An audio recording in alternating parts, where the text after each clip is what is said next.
வந்துட்ட பிற்பாடு நம்ம ஆலமங்கலம் தர்மலிங்கம் தான் எனக்கு வந்து வரப்போ இருக்காரு. பக்கத்தூர். ஆமாம், அந்த கடலூர் மாவட்டம் இவர் வருவார். இப்படி இருக்கும் பொழுதே என்ன பண்ணுறாங்க, பெண்ணாட மாநாட்டு முடிஞ்ச உடனே என்ன வந்து ஒரு தர்மலிங்கம் என்ன கேட்குறாருன்னா, நீங்கள் வந்து தொடர் வந்து நாம் இங்கே சில தோழர்கள் வந்து உட்காந்து பேசணும், அதுக்கு வந்து இங்கே ஒரு இடம் வேணும் அப்படின்னு. நான் என்ன கற்பனையில் இருக்கேன்னா, நமக்கு வந்து நக்சலைட்டுன்னு சொல்கிறோம், நம்ம நக்சல் பாரிங்கிறோம், அப்படின்னா வந்து தலைமறைவாக தெரியாது தானே, அப்படி இப்படி தானே இருக்கணும்னு நினச்சிக்கிட்டு வேறு ஏதாவது காட்டில் இருக்கணுமா, ஏதாவது தோட்டம் தெரியாமல் மறைமுகமாக இருக்கணுமா, உள்காட்டு பகுதியாக இருக்கணும் அப்படின்னு நம்ம கற்பனையில் நான் கேட்குறேன். இது யூஜி டீம் அப்படின்னு சொல்லியிருப்பாங்க, அதை வச்சு நீங்கள் கேட்குறேன். அதை வச்சுட்டு நான் நினச்சிக்கிட்டு கேட்குறேன். அதெல்லாம் ஒன்றும் இல்லைங்க, நமக்கு ஏதாவது மாட்டு கொட்டகை அல்லது ஒரு வீடு, தனியாக இருக்க வீடு, எல்லாரும் மக்களுக்கு ரொம்ப டிஸ்டர்ப் இல்லாமல் இருந்தால் போதும் அப்படிங்கிற மாதிரி மட்டும் அவர் சொன்னார். பொதுமக்களுக்கு தொல்லை இல்லாத இடமா இருந்தால் போதும். அப்படின்னா நம்ம எங்கள் வீட்டிலே ஒரு மாடு கட்டுற இடம் இருக்குது, தோட்டம், அது தோட்டம்னு சொல்லுவோம், அதில் மாடு கட்டுற இடம் இருக்குது, அங்கே கூட உட்காரலாம் அப்படின்னு சொன்னான். அதுவே போதும் அப்படின்றாங்க.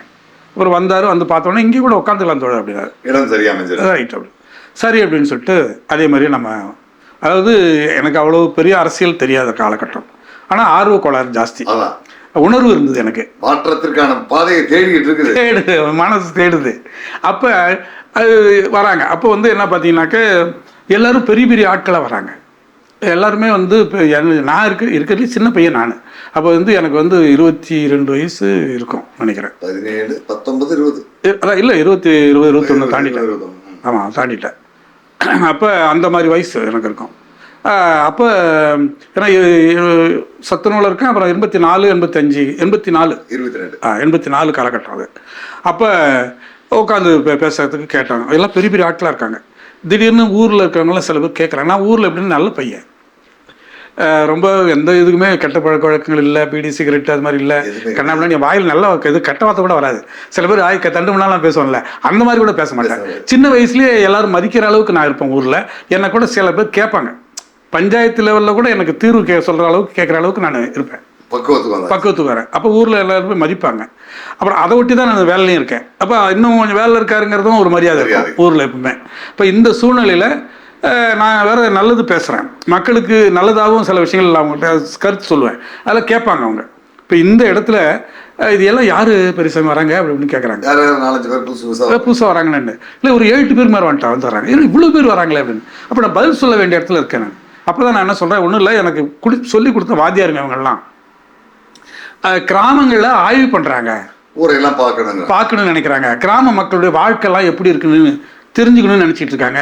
அந்த அடிப்படையில் ஒரு வந்திருக்காங்க அப்படின்னு மட்டும் சொல்லிட்டு அப்புறம் நம்ம இருக்கோம். அப்புறம் எங்கள் வீட்டில் தான் சாப்பாடு இல்லாமல், அப்போ புலவரெலாம் இருக்கார், புலவர் கலைவர் வராரு, வந்திருக்காரு. அவர் தான் எங்கள் வீட்டில் சாப்பாடு அப்போ தான் எல்லாத்தையும் பரிமாறாரு. எங்கள் வீட்லேயே அப்போவே கூரை வீடு தான், அப்போ கிராம காளிங்கநல்லூரில் எல்லாருக்குமே சாப்பாடு கிட்டத்தட்ட 10-12 பேருக்கு மேலே வந்திருந்தாங்க. எல்லோரும் பேசுகிறாங்க. பகலில் பேசுனாங்க. நான் அங்கே பகல் அவங்க கூட இல்லை, நான் சத்துணவு பணி, அதனால் இருக்கேன். இரவு வந்து உணவு அவங்களுக்கு கொடுத்துட்டு தங்க வைக்கணும் போது நான் வேலை செஞ்ச பள்ளிக்கூடம் இருக்குங்களா, அது தனியாக தான் இருக்குது. பள்ளிக்கூடத்துக்கு எல்லாத்தையும் கூட்டிகிட்டு போயிட்டேன். அங்கே தேவைன்னா படுத்துக்கலாம், அவங்க என்ன பேசுகிறாங்க. ஆமாம், அப்போ அங்கே உட்காந்து டிஸ்கஸ் பண்ணுறாங்க. அது மட்டும் தான் இருக்கு. அப்போ அங்கே தான் அங்கே இருக்குது, அது ஒன்று தான் இருக்குது. அதனால் அங்கே அவங்கள கூட்டிகிட்டு போயிட்டேன். அப்போ அங்கே எல்லாம் பேசுகிறாங்க. அப்போ தான் தமிழரசன் தான் இவர் பேர் தெரியாது. அப்போ இவர் ஆனால் ஒரு நல்ல பெரிய உருவம், இவர் எல்லாரையும் டிக்டேட் பண்ணுற மாதிரி அவர் பேசுகிறாரு, எல்லாத்தையும் சொல்கிறாரு, சில விஷயங்களை எடுத்துகிட்டு சொல்கிறார். அந்த குழுவில் கொஞ்சம் அதிகப்படியான விவரம் தெரிந்த ஆளுமைகள் ஒரு நபராக அறியப்படுறாரு. இவர் இருக்கார், நம்ம தர்மலிங்கம், இந்த ராஜேந்திரன் பார்த்தா இவங்கெல்லாம் இருக்காங்க. மீதிலாம் எனக்கு யாருன்னு தெரியல, வந்து அறிமுகப்படுத்திக்கிறாங்க அவங்கெல்லாம். சூவும் இருக்காரு. சூ இல்லை கேளுங்க, அதில் ஒரு சின்ன இது இருக்குது. இப்போ இந்த இருக்கும்போது புலவர் இருக்கார். புலவருக்கும் இவருக்கும் கான்ட்ரவர்சி வருது, நான் பார்க்குறேன். புலவர் இருக்கிறதுலே வயதில் மூத்தவராக இருக்காரு. அவருக்கும் இந்த இன்னும் சொன்னல இன்னொரு உருவம், அவர் பேர் என்ன சொல்கிறார், ரத்னம்னு அப்போ சொல்கிறாரு. அவர் பேரை ரத்னம் அப்படிங்கிறாரு. தமிழரசன் பேர் சொல்லலை, ரத்னம் அப்படிங்கிறாரு. ரத்னம்ங்கிற பேரு பட்டுசாமி இருக்காரு. ஆமா, மரகழி மாணிக்க பட்டுசாமி, அவங்களுடைய மாமனார் பேர். ஓஹோ, சரி சரி. பட்டுசாமிக்கு ஏதாவது கடிதங்கள் கொடுத்தா மாப்பிள்ளை ரத்னம் இந்த பேர் வச்சிருந்திருக்காரு. ஓஹோ, உள்ளூருக்கு தகவல் அனுப்புறாரு. தகவல் அது இங்கே வரைக்கும் வருது. இங்க இருக்கு. இவர் ரத்தனம்னு தான் பேர் வச்சிருந்த கூப்பிடுறாரு, அறியப்படுறாரு. நாங்க ஒரு ரத்தனம் போல் இருக்குன்னு நினச்சிக்கிட்டு நம்ம இருக்கோம். ஏன்னா நான் சின்ன பையன், எனக்கு அரசியல் தெரியாதுங்க, எனக்கு ஒன்றும் பெரிய இதெல்லாம் தெரியாதனால என்னையும் நானும் அதில் என்னை உட்கார வச்சுட்டாங்க.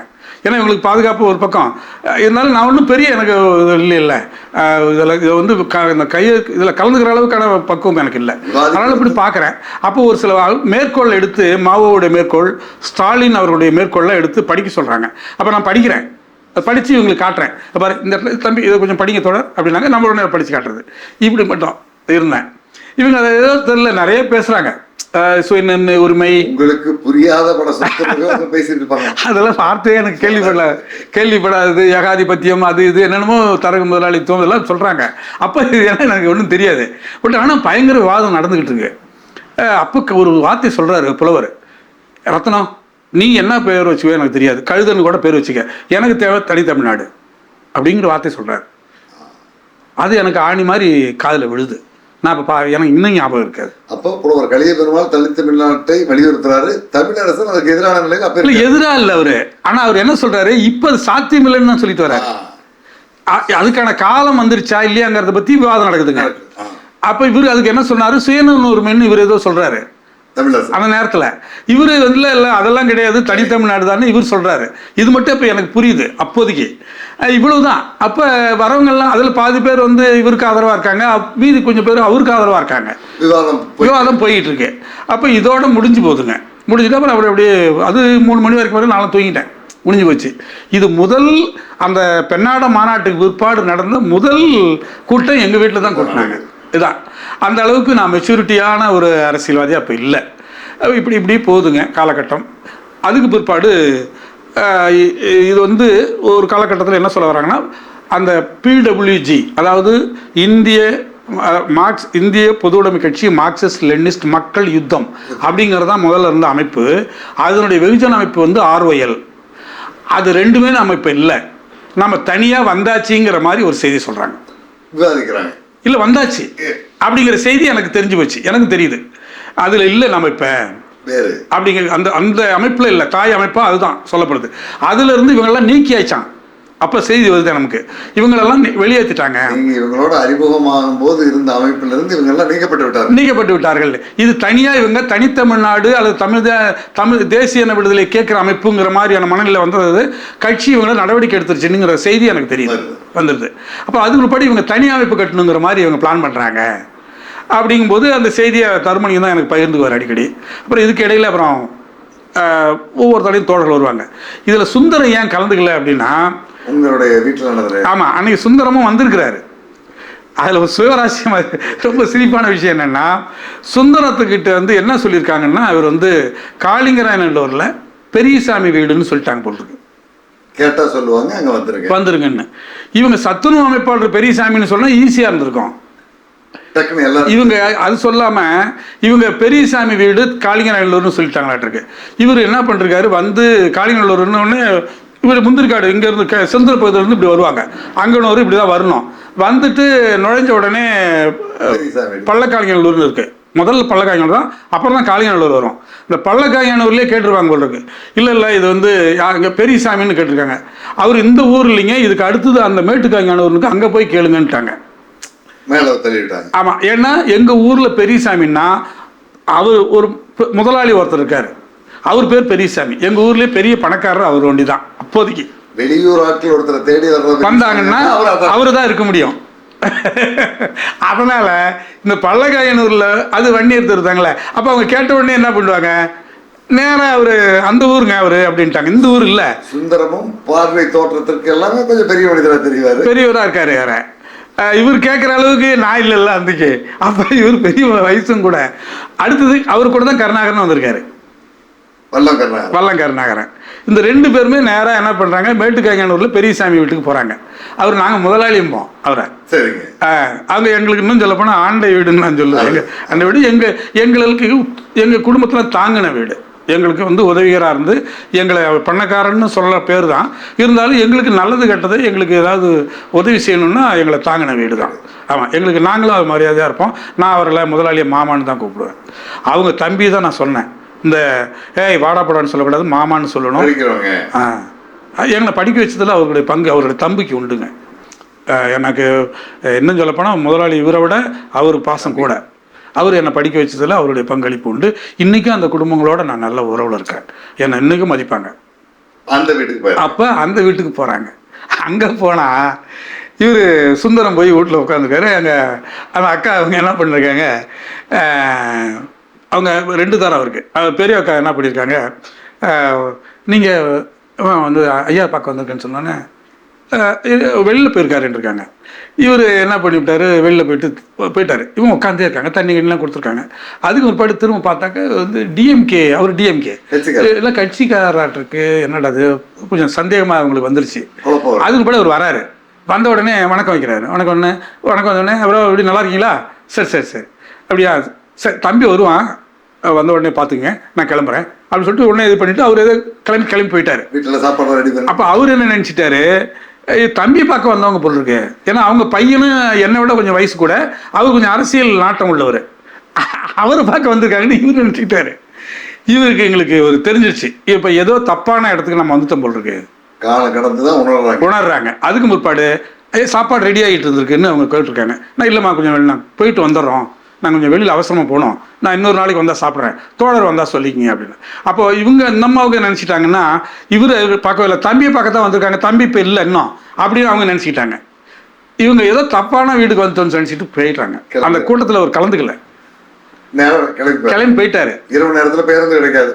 பேருந்தில் அவங்க எப்பவுமே சைக்கிள் தான், அப்போவே சைக்கிள் தான் அதிகமாக, எல்லாருமே தமிழரசன் உட்பட இப்போ சைக்கிள் தான். அப்போ இந்த நேரத்தில் எல்லாரும் கேயாச்சு.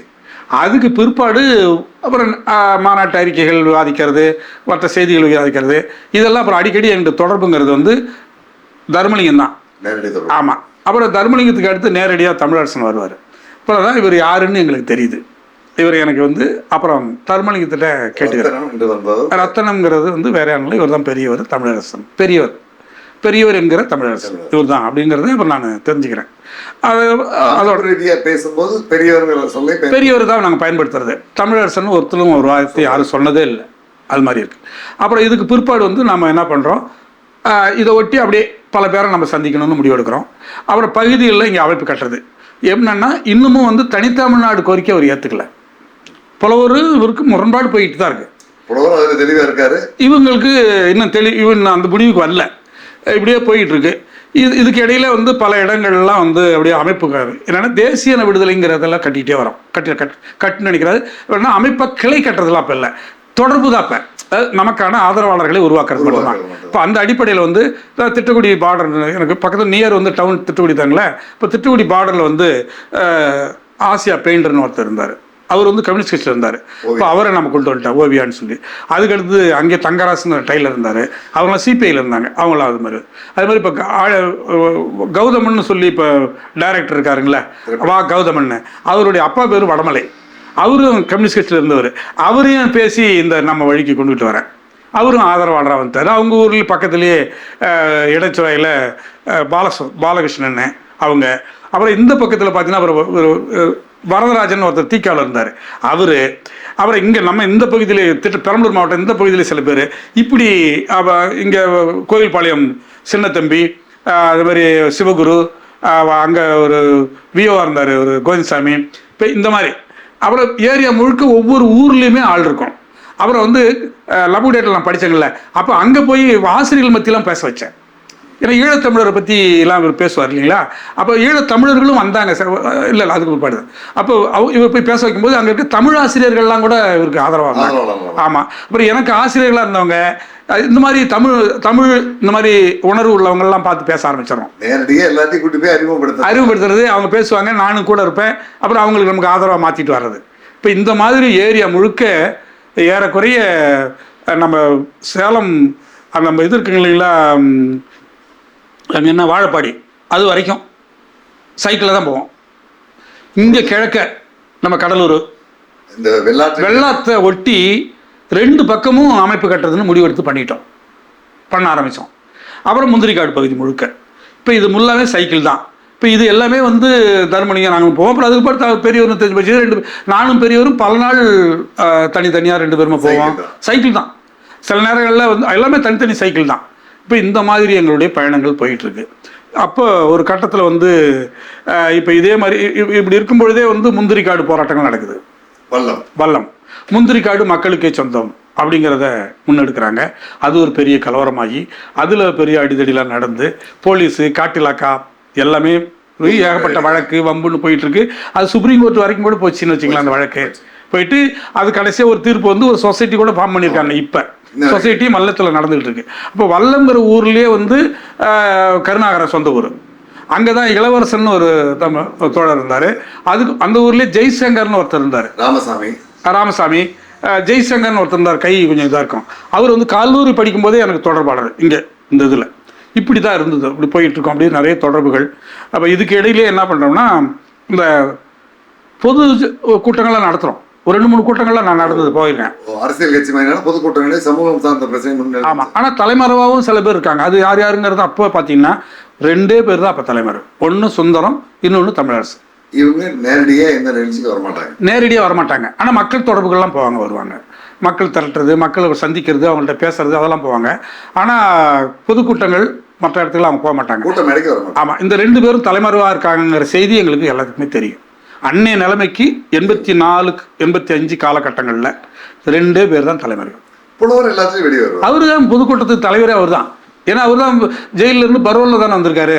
அதனால் அப்போ இந்த சூழல் வரும்பொழுது 85 வந்து ஒரு கிழக்கு வந்து கலிங்கராயணி அப்படின்னு ஒரு கொலை ஒன்று நடக்குது மீன் சுரட்டை பக்கத்தில்.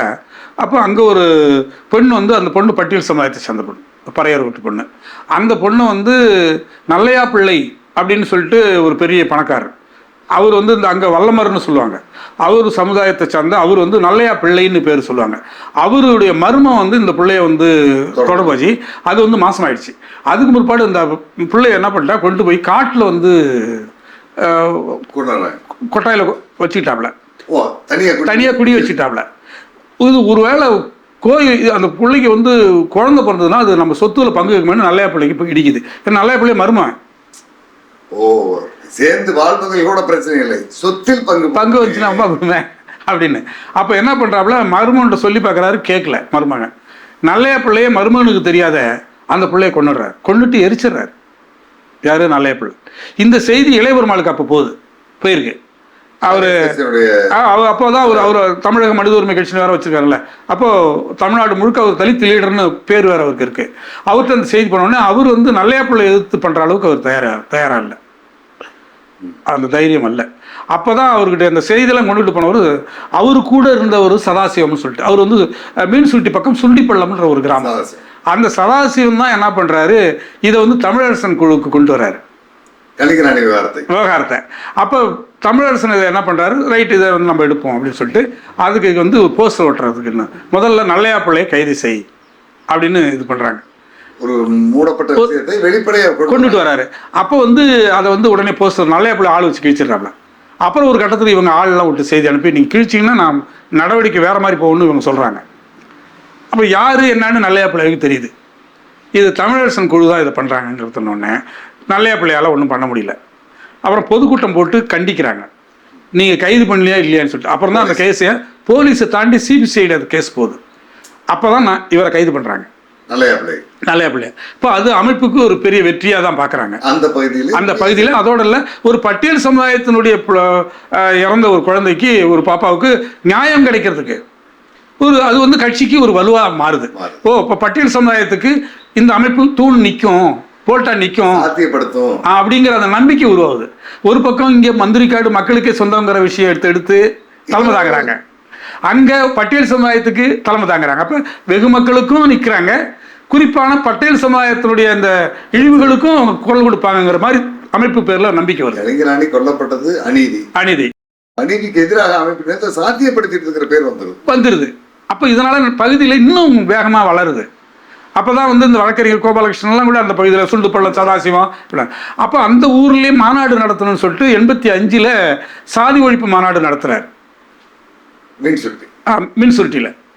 அப்போ அந்த நான் அந்த மீட்டிங்லாம் போகிறேன். நான் அப்போல்லாம் எனக்கு திருமணம் ஆகலை. அப்போ அங்கே அந்த மீன் சுருட்டி மாநாட்டுக்கெல்லாம் போகிறோம், அங்கே கலந்துக்கிறோம். கலந்துக்கிறோம். அப்போ வந்து சாதி ஒழிப்பு சம்பந்தமான இதெல்லாம் இருக்கு. அந்த அறிக்கை கூட உங்கள்கிட்ட கூட காட்டினேன். அதான் அந்த அறிக்கை மீன் சுத்தமாக 28 பக்கம் அறிக்கை நினைக்கிறேன். 32 பக்கம் நினைக்கிறேன். பெரிய ஆமாம், ரொம்ப எனக்கு அதுதான் எங்களுக்கு கண்ணு தெரிஞ்சதுன்னு சொல்லுவேன் நான் சில நேரத்தில். அவ்வளோ விஷயம் அதில் கொட்டி கிடக்கும். அவ்வளோ விஷயத்தை அதில் சொல்லியிருக்காரு. முழுக்க தமிழரசனுடைய தான், வேற யாரும் அது இல்லை. அவர் எழுதின அறிக்கை அது அவருடைய இதுதான் ரொம்ப நல்லா இருக்கீங்க.